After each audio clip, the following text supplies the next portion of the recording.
Greetings, everybody, and welcome to round 7 of the Liga Virtual IndyCar Championship. This quick race should lead to an even quicker recap, so let's just jump into the action. The green flag drops and we are off and we are underway.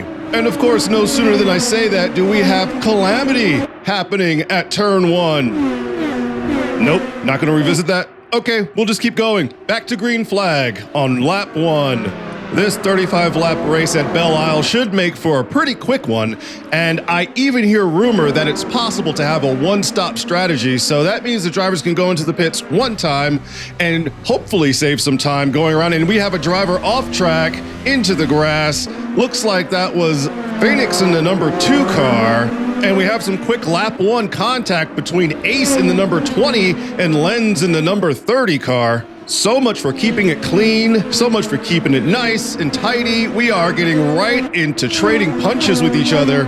It's almost as if the drivers don't realize that there are literally 34 more laps to do. Just take your time, it's okay. We don't have to fight straight away, get sideways, and we are corrected back.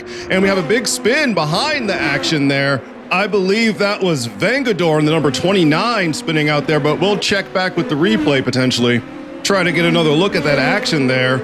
And we'll see number 3. Oh, number 3 is into the wall. No chance. No chance. That's what you got as you bounce off of 2 walls. Goran in the number 3 and cutting to Thijman in the number 7, who is also doing a bit of a loop-de-loop. Ace in the number 20 heading quickly towards Majelic in the number 15 and barely avoids some calamitous T-boning there. Sounds a bit dirtier than I actually meant it to, but you know, we're going to leave that one in. No takesies backsies. We cut to Soria, who checks the wall real quick just to make sure the suspension still works. Yep, those tires are still there, and so is that guardrail. And that takes us to a quick fade as we jump to Rodriguez in the number 4 car with Foyt Racing, who looks to get a clean jump on Alejandro in the number 10 car, and we go for it. We shoot straight off the back going into the first turn.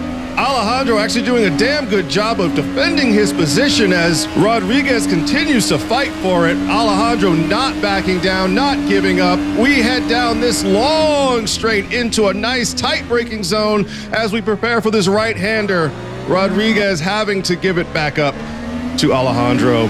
Jumping into the hot seat with Phoenix in the number 2 car, we see he gets tangled up with Danny in a number 26 car, which sends more people off track.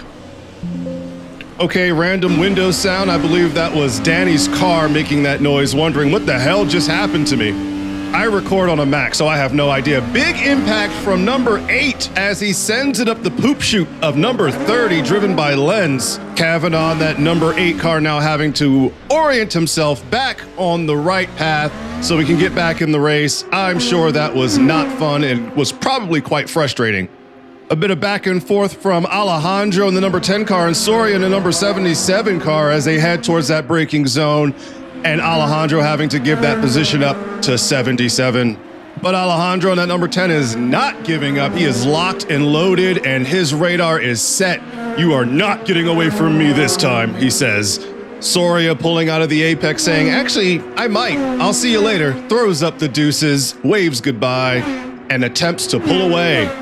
Alejandro in lockstep with Soria, saying, nope, I'm going to keep you right here. And Kavanaugh going for the big Tokyo drift back into the wall with an overcorrection. That is never fun. The tires of that number 8 car overheating and pointing Kavanaugh back in the direction he came from. And Majelic giving us a lesson in why anti-lock brakes are important on your road car as he locks up into the chicane. We are indeed only 9 laps in, and I believe we've seen that yellow flag 274 times. Tracking alongside Soria now, Alejandro in hot pursuit.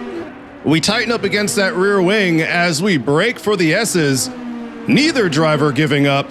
Alejandro looking for an opportunity to pass, and Soria in that number 77 simply not giving it to him. We jump on board with Kavanaugh in the number 8, and whenever we jump on board with Kavanaugh, you know something bad's gonna happen. I'm just kidding, brother.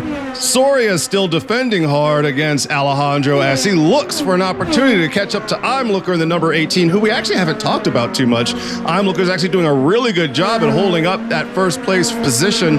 It seems like that happens a lot. These drivers get into first place and it's kind of just a Sunday cruise for them. They don't really have to try too hard to defend because no one can really touch their rear wing. Jumping on board with Mangelic in the number 15, and is that Kavanaugh?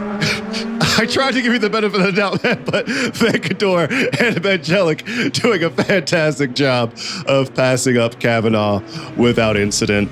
A little bit of a tail slide from Imlooker showing off, but Soria taking advantage of the time lost from that, which should serve as a lesson. Don't showboat unless you're ready to be passed, or unless you have a big enough lead, because you have people like Soria who will not back down and will just take first place from you, kind of like Soria just did there. On board with Phoenix in the number 2 car as he sails by Vengador in the number 29. Almost like Vengador had to take a call or something. I'm not sure what happened there. As we cut to number 20, driven by Ace. I tell you what didn't happen. That didn't happen. Big spin, big bounce, another big bounce. He's just testing all of the construction of his car today. The physics engine giving him the what for. Back to the heated race between Soria and Imlooker. Imlooker mad, angry, grr, Hulk smash, as Soria is like, no, sir, you let me pass you. Remember the drifting you did back there? Yeah, that's why I'm in front of you right now. Imlooker not hearing that, diving hard into each apex, letting Soria in at number 77 know, I want my damn position back, and you're gonna give it to me. Now I can either take it, or you can give it to me willingly. The choice is yours. Whoa, Imlooker. That's a bit problematic. You just calm down, son. Oh, and this is why you are sideways. Oh no, all of that problematic speech put you into the wall. Next time, do not forcefully take the position back. Wait for it to be given to you. Consent. Consent. Jokes aside, Imlooker now having to make up the pace as he's lost almost 4 seconds to Soria. Race pace now determined by the number 77 car. We shuffle a bit between drivers, winding up on board with Vengador in the number 29 car. He takes advantage of Phoenix in the number 2 car heading into the pits to gain a quick position. Some of the drivers not listening to me when I mentioned that there is a one-stop strategy to apply for this one. And when you don't listen to the commentator, you often don't come in first. Rodriguez cannonballing out of pit lane past Mangelic in the number 15. Mangelic probably seeing nothing but a turquoise blur. Tracking alongside Danny in the number 26 car as we exit the pits and follow along for a bit of a mini guided tour of Belle Isle. And if you look to your left, no, and if you look to your right, you'll wait, the bridge, and then the tree, and then there's a perk. Oh, no, now we're on board with Alejandro in the number 10, sliding sideways into the wall. I am pretty sure your car did not enjoy that whatsoever as Danny catches right up to you and now sits right in the crosshairs of a 3rd place finish. Soria entering the pits for the first time, and hopefully only time if he's listened to the commentator. Imlooker heading in as well. I think that's exactly what's happening. They are going for that one pit strategy I mentioned earlier. That's the way to do it, gentlemen. Riding shotgun with Lens in the number 30 cars. We see a pretty decent battle playing out in front of us between Ace and the number 20. Oh, the Matrix just froze, and we're back. And Cabeza Speed in the number 9. Jumping ahead a few positions to Danny in the number 26 car. He continues to chase down Imlooker, looking for that number 3 spot. While watching this, we will do a moment of silence for Kavanaugh and Goran, who are both out of the race for this one.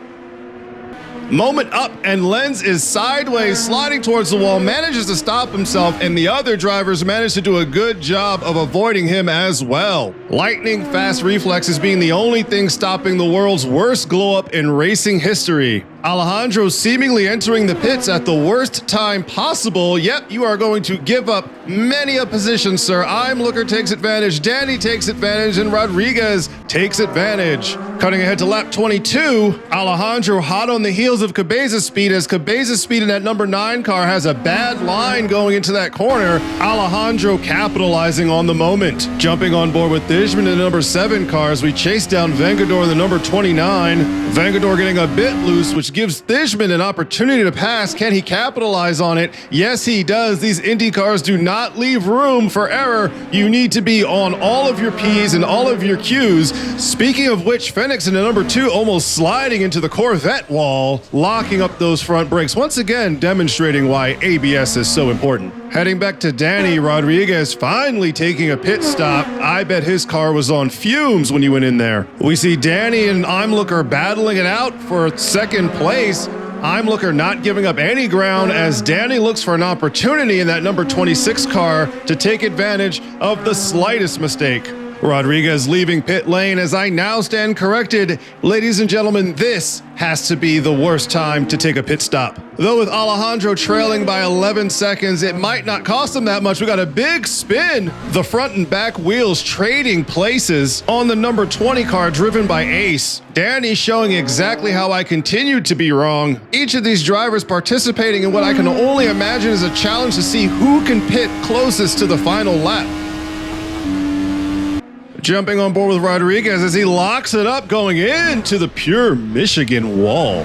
That wasn't very pure, but it was very Michigan. Hopefully he doesn't have to visit the pits yet again with only 2 laps remaining. Rodriguez going to the S's gets squarely taps the wall, and that is something you do not want to have happen to you on the penultimate lap of a 35-lap race. Jumping on board with Soria for the final lap, we get to watch as he runs away with the checkered flag because this race is his. It is 7 seconds to Imlooker, who will bring up second place with Danny 17 seconds behind that, bringing up third, rounding out that podium finish. Soria has to be absolutely over the moon right now, as winning this race gives him the championship title and on his debut year, no less. Which is exactly how it should be done if you ask me. You know, go in there on your first year, beat up the toughest guy in the prison yard and show him who's boss. Take that win home. Let the veterans know that just because you're a rookie doesn't mean you can't squabble with the big dogs. Imlooker and Danny now knowing they have a real contender, a real fighter on their hands, and they need to look out for them going into the next season. Soria celebrating with some huge donuts, clipping the wing on that wall, but he doesn't care. He's already won. I'm sure the sponsors will be lining up to get their name on that rookie's car.